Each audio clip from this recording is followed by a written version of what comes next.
امریکی صدر ٹرمپ نے ایران کے جوہری سینٹریفیوج جلد تباہ کرنے کا اعلان کر دیا۔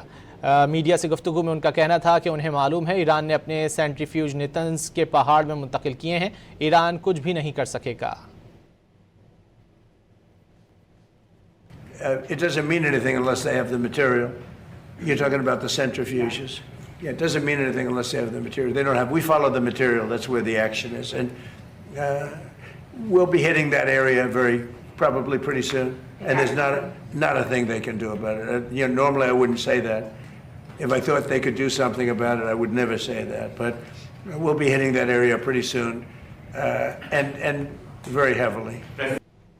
It doesn't mean anything unless they have the material. You're talking about the centrifuges. Yeah, it doesn't mean anything unless they have the material. They don't have. We follow the material. That's where the action is, and we'll be hitting that area probably pretty soon. And there's not a thing they can do about it. Normally I wouldn't say that. If I thought they could do something about it, I would never say that. But we'll be hitting that area pretty soon, and very heavily.